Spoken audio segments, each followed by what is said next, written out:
was that moment like when DeVante got traded for you? Did you obviously saw it coming, but what was that like for you? Yeah, I mean, it was tough. I'm not gonna lie. I was blessed to have him for 3 years. I think you guys, watching him for over those 8 years, you've seen the growth of him as a player and as a man. Never want to let that guy, out of the building if we had the choice. But it was the contract was up, and we were where we were, and love the guy, and it was hard. It was a hard evening, in that day, whenever we talked. We still talked up to this point, here and there, like just about the transition. And like I said, nothing but good things to say about the guy, as I have, since he's been here. Everything you want in a player and a guy, So I like to think that we'll be friends for a long time, but in a different building now, so it is what it is. So how hard is it going to be to kind of take on a completely overhauled position group? Yeah, I mean, last year I was blessed, right? Everyone was coming back pretty much, and we had a lot of depth and experience. But I'm actually really excited about it. I really am. Get new guys in here. We have a great, roster already here, guys who played, but fresh guys, and it's exciting. It's a test for me and Matt, along with our offensive staff, to get these guys up to par. Whoever it may be, and like I said, I was blessed with Tay. It was a great 3 years. We had a good run, did a lot of good things together, and like I said, really excited. Jason, how much have you been asked to look at college film, the draft prospects? What lend your opinion on stuff? How much have you been involved in that? Yeah, I mean, kind of everywhere I've been, I've always done the same thing. I've always done the same, preparation from my time at the Bills. I was, we drafted Sammy Watkins when I was there, so I've been with young rookies. I was in the receiver room there, so I've always done the same preparation. I watch, all the guys' targets over his career. I study game tape. Watch the combine, watch their all-star games. I kind of do the same thing on every guy that I've done. 2 years in a row, we didn't draft anybody here, but it's still going to be the same work for me. That way I can, feel good about the draft class, where guys are going. And, it's been the same process for me. Nothing's really changed. Whether you need guys or don't, you never really know how the draft's going to go. If there's a great player there, we might take him even when we maybe didn't need one, What traits, qualities do you think you need to add to the receiving room if you bring somebody from the outside, whether it be draft, free agency, or whatever? Hey, receiver is a unique position. I think a little bit different than some of the other positions in the NFL. And the reason why I say that is you kind of have your slot receiver, you have your prototypical X, you have your move around Z. So all different body types. What we look for always is we represent the Packer receiver way. And there's just a standard of toughness and smarts and grit, and then overall athleticism. But I think the tough, the smart, the grit, when you watch our tape over the last 3 years, we try to, put our hat on that more than just a guy who just runs fast or maybe does some, flashy plays. We want an all-around good football player, but there's roles for each guy in our system, and that's where it's kind of different than maybe somewhere else where a guy just lines up and runs those things. So, it might be a slot, it might be an outside guy. It's kind of the best fit for our system and where it kind of falls to us. There's been a few receivers come into the league and have instant success, but that's still pretty rare. What in your perspective, what's the biggest challenge or transition growth that they have to, college guys have to come into this league? Yeah, I mean, obviously learning the playbook. I think these guys nowadays, if I was watching wideouts, they've been coached probably better than back in the day, maybe 10, 12 years. The reason why people were passing since they've been in 5th grade now, right? And the growth of them, as far as the pass scheme and the route knowledge and all that stuff, typically guys are pretty clean in that aspect coming out. But the biggest thing is you got to, feel good about the playbook, know the ins and outs, know the audible system, know why we're doing things, and that just takes some time. Obviously, a couple of those wideouts in the top end of the class last year performed really well, right? No one's for sure bet, but I think it's accumulation of things. I also think that when you go onto the field, to be confident. And that's the hardest part, of getting a guy to truly walk out there and look across from him and see Jair and truly believe in yourself, I can beat this guy one-on-one. Not only do I know my route, I know the details of it, but then I got to beat a guy who is a dominating force on the opposing side of the ball. And typically every team has an elite corner.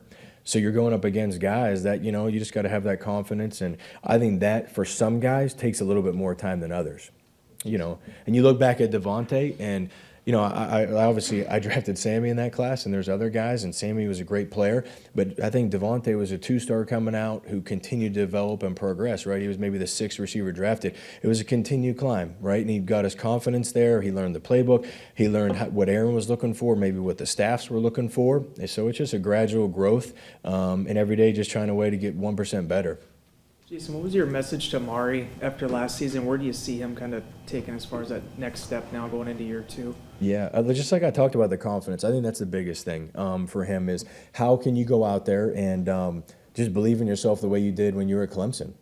Because just being like tough or maybe like, being in there, that's all good and stuff, but you got to learn your physical skill set, learn how to get open, create separation. And like I said, there's, we have a standard in our room of like what we're looking for on routes, of just knowing those details inside and out. And he's got to play faster. He has to play, with more confidence. And I think, this offseason, he told me the other day he's in great shape, best of his life. And we were talking for a while, and he said he really feels like, after last year, he was kind of on the world tour of the circuits and this and that. And then, he came off the ACL. He said just everything was like a whirlwind, and he really feels comfortable in his own skin. So I think he's going to take a big step. But, he's going to have to put in the work, and I'm really excited about him. When it comes to the route running aspect of it, reading the coverages before the snap, for someone who's obviously never done it, how much more detailed is it at this level than what they experience in college? Yeah, I think especially with Aaron, there's a lot of disguise that goes on. If you were really breaking down the tape, what you typically see isn't always what you get. So for a wide out, you feel like you have maybe press, single high man, you're running a route versus that, and then all of a sudden the contour changes in the middle of the route. Where a guy like DeVante, he literally, nothing slows down. He doesn't break stride. It was fluid for him. It's easy. Guys like Randall, the same way. I could tell you on the sideline already how they're going to run the route. Aaron knows how it's going to be done. Matt knows how it's going to be done. So it's just easy to hit a guy, who went from maybe a go to now an in-breaker, right, or some adjustment. It definitely, it takes some time, right, to be on that level. Some guys pick it up faster than others. You mentioned with DeVante's growth about him learning what Aaron was looking for. So how do you get that with a rookie receiver who, Aaron might not be here for the June stuff? How do you get that connection in kind of short order? Yeah, it's a great question. I think you build the foundation of our system, right? So obviously you start with your formations, you start with the playbook, right? They got to get comfortable with that before I think 12 is then, pointing out things and demanding, what he needs from them, So I think the playbook itself is going to take all the way through training camp period. Just knowing, a big playbook at the NFL level compared to maybe your 40 concepts you run in college, So I think it's going to be a gradual growth. I think me being here for 3 years in this exact system and knowing exactly what 12 is looking for along with Matt is going to help a lot. With that said, are young receivers, rookies, losing much if Aaron isn't here for the offseason program? I guess time will tell with that, right? I think last year there was no one really even here. Amari came late, as the thing went on. A lot of our guys weren't here, so I think time will tell. But I think I just got to do my part, as a coach and get him up to speed as far as knowing the playbook. So whenever 12 does get here, whatever day it is, that this guy is walking out there with confidence that he knows our playbook inside and out the same way I do. You got to be on a coach's level at this level, so. Jason, with some of the changes you are, inevitably going to have this season, what did it mean to have Randall back? And just what do you think that brings as far as, welcoming in some young guys to have some veteran leadership like him? Yeah, Randall's a tremendous leader. If you talk about guys I've been around over the last 10 years, he's up there as the best. He really is. Every single day, he's a true professional. He's a leader of guys. He's a leader in our room. He's also a leader of the team. I'm fired up about him. You can't have enough of Randalls on your team ever. And I think the more you have, the more W's that you end up with at the end of the season. I truly believe that. But it's a combination of him and Allen. Allen come back. Allen's grown into his own. I love the guy. I love what he stands for. When we talk about what we represent in our room, he is the exact definition, him and Randall, of what I want everyone to play like. You play for your teammates. You sell out, every inch matters, and you love football. And they have the combination of all four of those that every day when I walk in the building, you know what you're going to get, and it's a winner. You guys somehow are undefeated, at least under Matt. You guys won all your games without DeVante, which is like the most bizarro stat ever, but it's true. What do you think's happening there, and how do you build on that? Yeah, I think that's a testament to the way the guys we have, right, as far as the depth, the guys who've bought into the leaders. Like I said, DeVante set a standard. Allen has, even Marquez who's gone now, and those guys have performed at a high level. And maybe they haven't been as good week in or week out, but they set the standard. And when you have that, younger guys, you either buy in or you don't, right? And there's no in between. A lot of those guys have bought in to being like, I want to be like DeVante. I want to be like Allen and Randall. So then when they get their shot, I think the stage isn't too big because every day we try to practice to that standard.